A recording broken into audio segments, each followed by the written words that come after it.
Long ago, in the grand empire of Persia, ruled a mighty king named Xerxes. His kingdom stretched far and wide, home to diverse people and cultures. Among them were the Jewish people who lived as exiles in this foreign land, far from their ancestral home. Life in exile was not always easy, but they held on to their faith and traditions.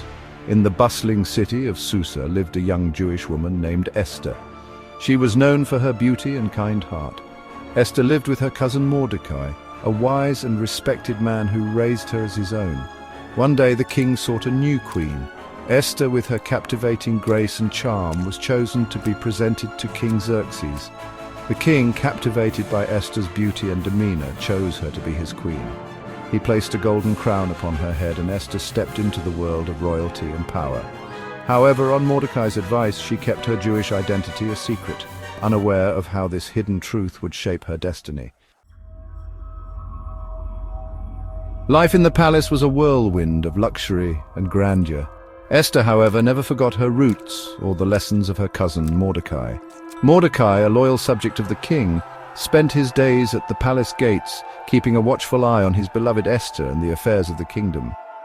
One day, Mordecai overheard a sinister plot. 2 royal guards were conspiring to assassinate King Xerxes. Horrified, yet quick-witted, Mordecai immediately reported the plot to Queen Esther, who in turn warned the king.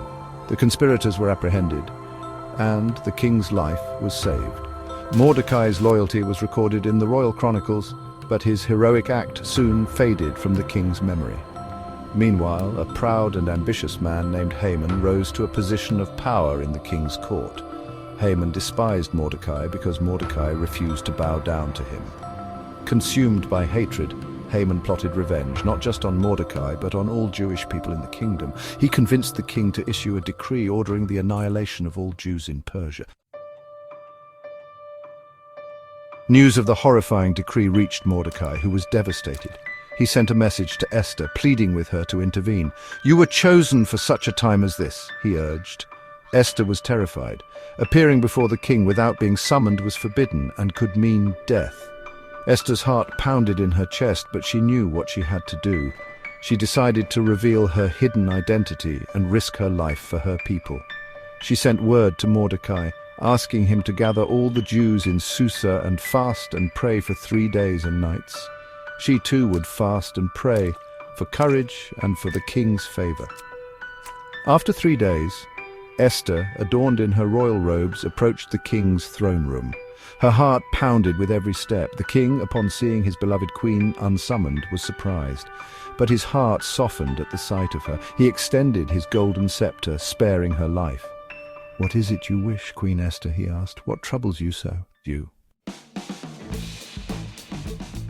With trembling hands, Esther invited the king and Haman to a grand feast. The king, pleased by the gesture, readily agreed. At the feast, Esther, with remarkable courage and composure, revealed her hidden Jewish identity to the king.